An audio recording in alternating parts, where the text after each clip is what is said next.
Shri Muttavarapu Venkateswararao college of engineering and technology 2008 లో స్థాపించిన కళాశాలలో MBA, NAC A గ్రేడ్ మరియు ISO సర్టిఫికేషన్ సాధించిన మొట్టమొదటి కళాశాల Shri Muttavarapu Venkateswararao college of engineering and technology త్వరలో అటానమస్ కాబోతోంది. 2014లో ISO గుర్తింపు, 2015లో రాష్ట్ర ప్రభుత్వంచే A గ్రేడ్, 2016లో NAC A గ్రేడ్, ఇప్పుడు NBA సాధించిన సంస్థ Shri Muttavarapu Venkateswararao college of engineering and technology.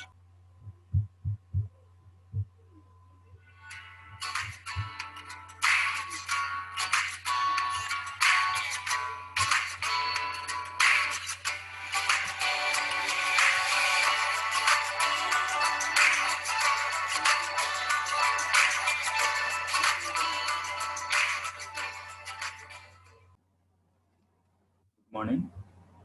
The last class we have done some problems related to LTE systems. Okay, so now we are going to see the filter characteristics of linear systems. Okay, the filter characteristics of linear systems. Okay, what are the filter characteristics of linear systems? We already discussed about the linear systems. What is meant by linear system? Linear system is one which obeys the scaling property and superposition theorem, right? Linear system is one which obeys the scaling property and superposition theorem, right? So what is meant by scaling property? Scaling property is nothing but output is related to input, or input is related to output, vice versa. Okay, vice versa. That is the scaling property, or some constant into input is related to some constant into output, or some constant into output is related to some constant into input. That is the scaling property. And what is the superposition theorem? Some constant into input plus some constant into output is related to some constant into output 1 plus some constant into output 2. So some constant into input 1 plus some constant into output 1 is related to some constant into output 1 plus some constant into input 1, right? So that is the linear system. So here we are going to discuss about the filter characteristics of linear systems. Suppose if the input signal is f of t, okay, and its response is r of t. So here both the input signal and output signal are in time domain. So it is represented by f of t and r of t. The spectral density function of the input signal is nothing but the Fourier transform. So what is meant by Fourier transform? Fourier transform is nothing but the spectral density function of the Fourier a given function. Spectral density function of the input signal is nothing but the Fourier transform, that is f of omega. So Fourier transform of f of t is f of omega, right? So how it is defined? F of omega is equal to integral minus infinity to infinity f of t into e power minus j omega t dt, right? F of t integral minus infinity to infinity f of t into e power minus j omega t dt. Similarly, the spectral density function of the response, that is r of t, our output is given by r of omega is equal to integral minus infinity to infinity r of t into e power minus j omega t dt. Here we are writing the Fourier transform of the input signal as well as the response output signal. That is also called as the Fourier transform is also called as spectral density function of the input signal as well as the output signal, right? Okay, so we are writing the spectral density function of input as well as the output signals, right? But r of t, how to get the response r of t? R of t is nothing but input signal f of t convolved with the impulse response h of t. So r of t equal to f of t convolution with h of t, where h of t is the unit impulse response. H of t is the unit impulse response. So by definition of the convolution in time domain becomes simple multiplication in frequency domain. Transformer domain is nothing but the frequency domain here. So convolution in time domain becomes simple multiplication in frequency domain. So in convolution, r of t is defined as f of t convolved with h of t, and in multiplication, that is in frequency domain, it is defined as r of omega equal to f of omega multiplied by h of omega, right? F of omega multiplied by h of omega, let it be considered as equation number 1. So the system modifies the spectral density function of the input signal, that is f of omega is multiplied by h of omega. Okay, here the spectral density function of f of t is f of omega, and the spectral density function of h of t is h of omega. These two will be multiplied in frequency domain. So the modification is carried out according to the transfer function. Okay, transfer function, that is h of omega. Therefore h of omega will act as a weighing function. This is called weighing function to different frequencies. Okay, this transformation is based on the transfer function h of omega. So therefore h of omega will act as a weighing function to different frequencies. So from the above definite discussion, we can say that some frequency components are boosted in strength, some are attenuated, and some frequency components may remain unchanged. Boosted in strength means some frequency components may be amplified. So some frequency components are attenuated. So the strength of the some of the frequency components will be decreased. Attenuation means decrement. Okay, amplification means boosted means increment. Okay, and some frequency components may remain unchanged. Okay, okay.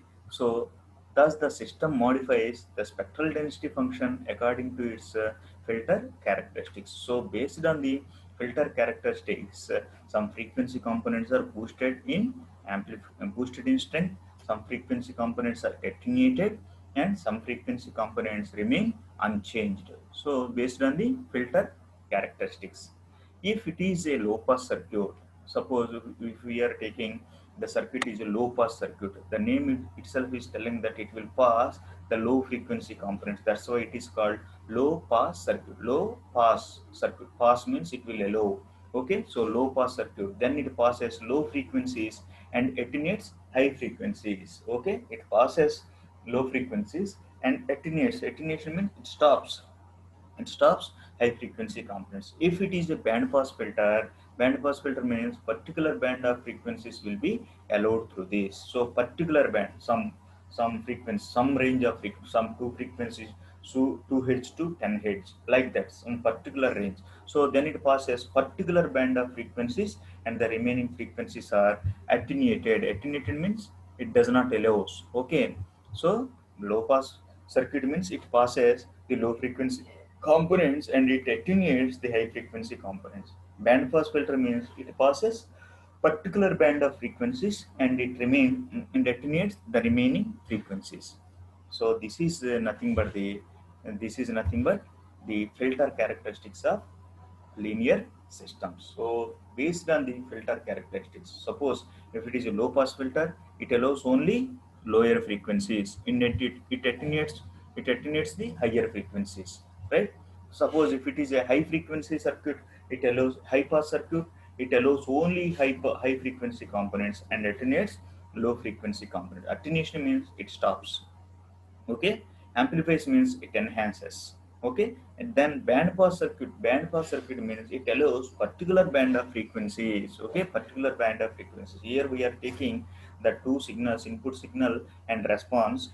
So here we are taking the Fourier transform of the input signal, that is also called as spectral density function. Spectral density function of the input signal f of t, that is f of omega. So it is defined as integral minus infinity to infinity f of t into e power minus j omega t dt. Similarly, r of t, Fourier transform of r of t is nothing but integral minus infinity to infinity r of t into e power minus omega t dt, that is r of omega. Okay, so here in time domain r of t becomes f of t convolution with h of t, right? So in frequency domain, it will become a simple multiplication. So r of omega becomes f of omega into h of omega. Okay, h of omega will act as weighing function here for uh, different frequencies. Okay, so based on different frequencies, some frequency components are boosted in strength, some frequency components are attenuated, and some frequency components may remain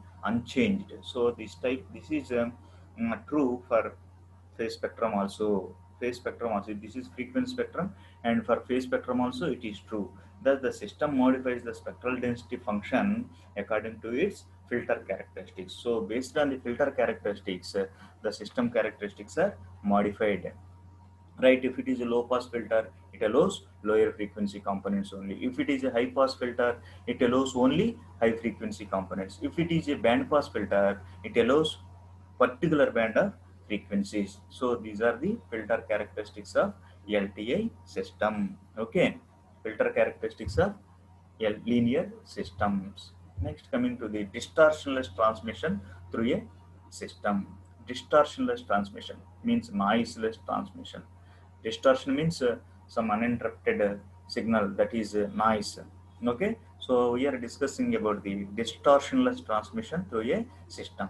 Okay, suppose if you take transmission, how it is defined as a transmission is said to be distortionless if the response of the system is exact replica of the input signal. Suppose we are passing the input signal through the system. Suppose we are getting the same input signal as the output signal, then we can say that there is no error, there is no distortion. So if the output signal is same xerox of the input signal, then that is called the distortionless transmission.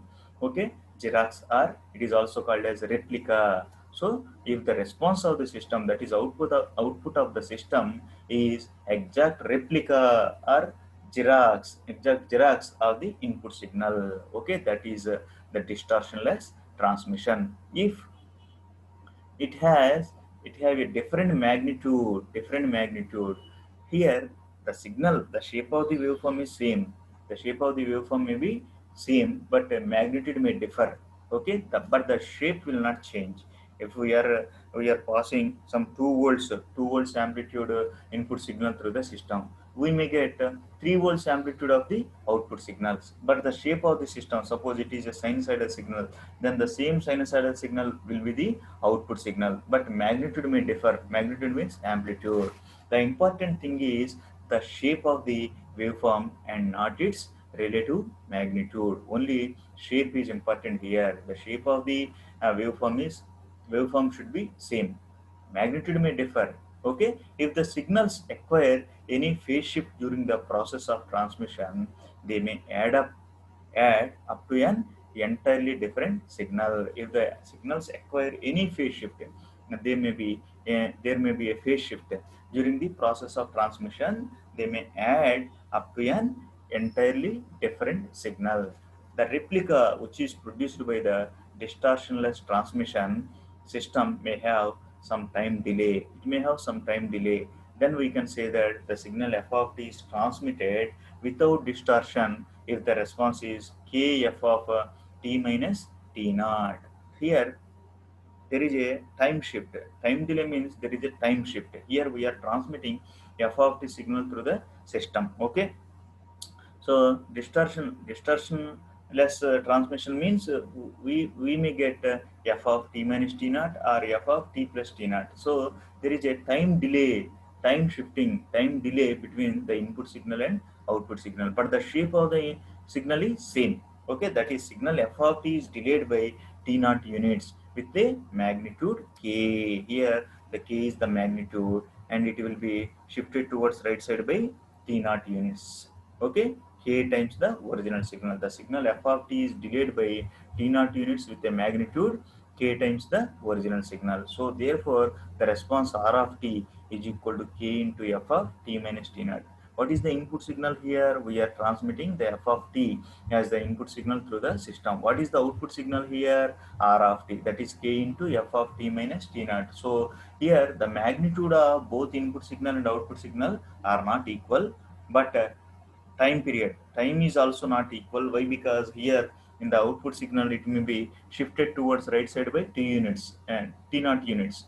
That means that it will be delayed by t naught units, but the shape of the waveform will not change. Shape will be the same. Okay, shape is same, but it may be delayed, or it may have some magnitude. So here the response or output r of t is equal to k into f of t minus t naught. This is nothing but the distortionless transmission through a system. See, by taking the Fourier transform on both sides, here we are taking the response f of t. Fourier transform of r of t is equal to Fourier transform of k into f of t minus t naught. K into f of t minus t naught, or Fourier transform of r of t is nothing but r of omega is equal to some k is some constant into f of t minus t naught. Here it is the frequency time shifting property. So using time shifting property, we get r of omega equal to k into f of omega into e power minus j omega t naught. Okay, k into f of omega into e power minus j omega t naught. But r of omega equal to f of omega into h of omega. Earlier we discussed r of t is f of t convolved with h of t, then it will become r of omega equal to in frequency domain it will become simple multiplication. So r of omega equal to f of omega into h of omega. So by comparing these two expressions, above two equations, we get r of omega equal to f of omega into k into e power j omega t naught, and r of omega equal to f of omega into h of omega. So from these two equations, f of omega, r of omega gets cancelled. So h of omega becomes k into e power minus j omega t naught. That is the transfer function. H of omega is nothing but the transfer function. So mod h of omega is equal to k into e power minus j omega t naught. Okay, k into e power minus j omega t naught, right? So that is magnitude k is constant for all frequencies. Here the magnitude k is constant for all frequencies, and the phase shift is proportional to the frequencies. Phase shift is proportional to the frequencies. That is e power j theta, or theta of omega equal to minus omega t naught. That is shifting in time by plus or minus t naught units results in phase shift plus or minus omega t naught. Okay, plus or minus t naught units results in phase shift plus or minus omega t naught, but it is not allowed in distortionless transmission. It is not allowed. Phase shift plus or minus omega t naught will not allowed in distortionless transmission. Hence, for the distortionless system, the phase function must be of the form theta of omega is equal to n pi minus omega t naught. So for the distortionless system, the phase function must be of the form theta of omega is equal to n pi minus omega t naught. N pi minus omega t naught, where n is any real integer. N is any real integer. Okay. So here we are comparing the two equations of r of omega. R of omega equal to f of omega and h of omega. That is one equation, and here r of omega is k into f of omega into e power minus j omega t naught. By comparing these two equations, we will get h of omega equal to e power minus j omega t naught. We will take the magnitude, that is mod h of omega equal to some constant k into mod e power minus j omega t naught, and theta of omega is equal to minus omega t naught. So it is not allowed for distortionless transmission. Only theta of omega equal to n pi minus omega t naught will be allowed for the distortionless transmission, where n is any real integer. Okay, n is any real integer. Now coming to the bandwidth of a system. Next one is bandwidth of a system. What is meant by bandwidth? Okay, how it is defined? So bandwidth of a system is defined as the interval of frequencies 1 which the magnitude mod h of omega remains within 1 by root 2 times its value at the midband. Okay, have you understood? Have you understood this? So simply we can say that if we take the frequency response, the response graph is this one.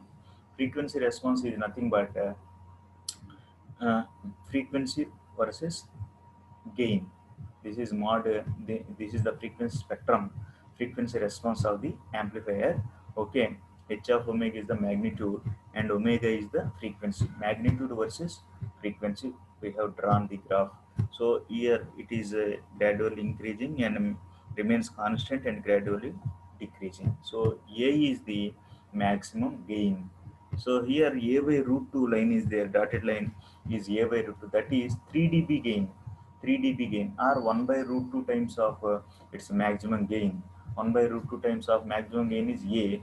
So 1 by root 2 times of A is nothing but 3 dB gain. It is 3 dB gain. Okay. So this 3 dB gain line will cut this response at two places, here and here. So this will be considered as a lower cutoff frequency omega 1, and this will be considered as a higher cutoff frequency omega t, omega 2. See, we are drawing the 3 dB frequency line, 3 dB gain line, 3 dB, that is 1 by root 2 times of its maximum gain. That is 3 dB gain. 3 dB gain. So this 3 dB gain will cut the response, frequency response at two places. Those are omega 1 and omega 2. The difference of these two, omega 2 and omega 1, are AB. Let us denote this as A, and let us denote this as B. The difference of these two, omega 2 minus omega 1, or B minus A, is nothing but bandwidth of the system, bandwidth of the system. So technically it is defined as, bandwidth of a system is defined as the interval of frequencies. This is the interval omega 1 to omega 2, interval of frequencies 1, which the magnitude mod h of j omega remains within 1 by root 2 times its value at the midband. So midband is this one, middle one. So this is a lower band, this is higher band, this is mid band. At mid band, so it remains in between, within 1 by root 2 times of its value, that is nothing but the 3 dB, 3 dB gain value, 3 dB gain value, which will cut the response at two places. Those are omega 1 and omega 2. The difference of these two frequencies, omega 1 and omega 2, or it is also called as FH, and this is called as FL. This is FL or omega 1, this is lower cutoff frequency, and this is FH or omega 2, that is higher cutoff frequency. So the difference of lower cutoff frequency and higher cutoff frequency is referred as bandwidth of a system. So bandwidth is defined as FH minus FL, the difference of higher cutoff frequency and lower cutoff frequency. How to get higher cutoff frequency? Similarly, how to get lower cutoff frequency? By drawing the 3 dB line. 3 dB line. So it will cut the response at two places. It will cut at the first place, that is denoted by A, that is called lower cutoff frequency, and at the second place, that is B, so that is called higher cutoff frequency. So frequency, the difference of these two frequencies is nothing but the bandwidth of a system. Okay, is it clear? Next, coming to the energy density spectrum. Energy density spectrum. Okay, what is meant by energy density spectrum? Suppose in electrical systems, suppose we are discussing about the electrical systems. In electrical systems, a signal may represent a voltage or current. Electrical system is represented in terms of voltage and current. So consider a voltage V of t developed across a resistor. A voltage V of t is developed across a resistor R. It is producing a current I of t. So V of t is developed across the resistor R, producing a current I of t. The instantaneous power dissipated in this resistor is defined as instantaneous power P of t is defined as the product of voltage into current. Here the voltage is V of t, current is I of t. So P of t equal to V of t into I of t, right? Or we can write this as V of t is I of t into R, okay? Or I of t equal to V of t by R, okay? So here we are writing I of t as V of t by R. So V of t into V of t by R, that is V square of t by R. Or we can also write this as I square t into R. Why? Because V of t can be written as I of t into R. Here already I of t is there. So I of t into I of t into R, that is I square of t into R. In both the cases, power P of t is proportional to the squared amplitude of the signal, right? So in terms of voltage square or current square t, here P of t is proportional to squared amplitude of the signal. right? If suppose in the above expression, if r equal to 1, r is 1, then p of t becomes v square t, or p of t become I square t, right? So that is p of t is proportional to squared amplitude of voltage or current. In general, p of t, you can say that p of t equal to x square of t, x may be voltage or current, okay? X of t may be voltage or current. So non-periodic signals are called energy signals. As we already discussed in our first unit, non-periodic signals are called energy signals. So energy is calculated for non-periodic signals, right? So non-periodic signals are called energy signals. So energy is calculated for non-periodic signals. So total energy of the continuous time signal x of t defined by E. So energy signal is defined by capital E. So E equal to limit t tends to infinity, integral minus t by 2 to plus t by 2 x square of t dt. Okay, x square of t dt, right? X square of t dt, limit t tends to infinity, integral minus t by 2 to plus t by 2 x square of t dt, or we can write this as integral minus infinity to infinity x square of t dt. Similarly, for discrete time signal, the above expression is for continuous time signals, whereas for discrete time signals, x of n is defined as e equal to sigma n equal to minus infinity to infinity x square of n, right? X square, this is discrete time signals, and above one is for continuous time signals, right? Okay, then x of t, the Fourier transform of x of t is x of omega, or inverse Fourier transform of x of omega, that is nothing but x of t, is equal to 1 by 2 pi integral minus infinity to infinity x of omega into e power j omega t d omega, right? 1 by 2 pi integral minus infinity to infinity x of omega into e power j omega t d omega, that is treated as equation number 1. Energy E of x of t is given by already in that above expression, E equal to integral minus infinity to infinity x square of t dt, right? So it is integral minus infinity to infinity. We can write this as x square of t can be written as x of t into x of t dt. That is treated as equation number 2. Substituting the value of x of t of equation number 1 in equation number 2. What is the value of x of t in equation number 1? So that is inverse Fourier transform of x of omega, that is nothing but x of t, which is equal to 1 by 2 pi integral minus infinity to infinity x of omega into e power j omega t d omega. Substitute this value in equation number 2 at one place, at one x of t value place. Okay, so it will become e equal to integral minus infinity to infinity 1 x of t remains same. So x of t into 1 by 2 pi integral minus infinity to infinity x of omega into e power j omega t d omega dt, right? So interchanging the order of integration. Now interchanging here we have two integrals. Then we can interchange the order of integration. We get e equal to 1 by 2 pi integral, 1 by 2 pi is constant, so extract it outside. So 1 by 2 pi integral minus infinity to infinity x of omega into okay, integral minus infinity to infinity x of t into e power j omega t dt whole into d omega, right? So it is x of t integral minus infinity to infinity x of t into e power j omega dt. There is no formula, but e power minus j omega t is there. So integral minus infinity to infinity x of t into e power minus j omega t is nothing but x of omega. But here, instead of e power minus j omega t, we have e power minus e power plus j omega t. That's why it is nothing but x of minus omega, right? So x of minus omega is integral minus infinity to infinity x of t into e power j omega t d omega. Okay. So dt actually x of t e for j omega t dt. So then we can write this as that was replaced by x of minus omega.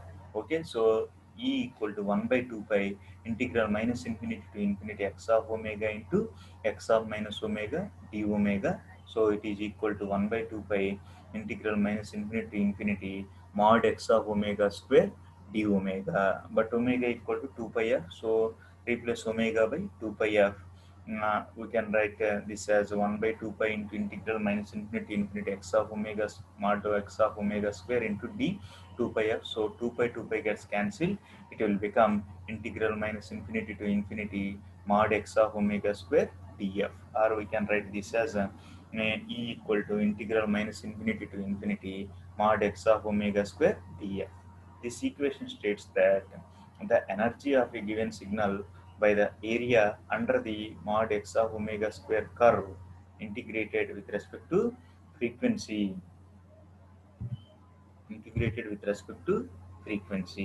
right? So energy of a signal E given by the area under the x mod x of omega square curve integrated with respect to frequency, right? Integrated with respect to frequency, right? So this is about the energy spectral, energy density spectrum.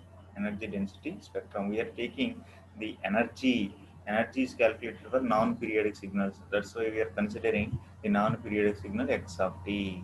Okay, so E is defined like this, and for a discrete signals also E is defined like this. So we are writing the Fourier transform of x of inverse Fourier transform of x of omega. So E is x square of t, that is extracted as x of t into x of t. We will substitute 1x of t formula here, the formula of 1x of t here. So by simply substituting all the values here, we will get E equal to minus infinity to infinity mod x of omega square df, or 1 by 2 pi integral minus infinity infinity mod x of omega square into d omega, right? With this, we are concluding this today's class. In the next class, we will discuss about the remaining topics: interpretation of energy density, okay, power density spectrum, and then causality and physical reliability. This is also called as Pauli-Wiener criteria. Okay, okay, I'm ending this session today. Okay, thank you.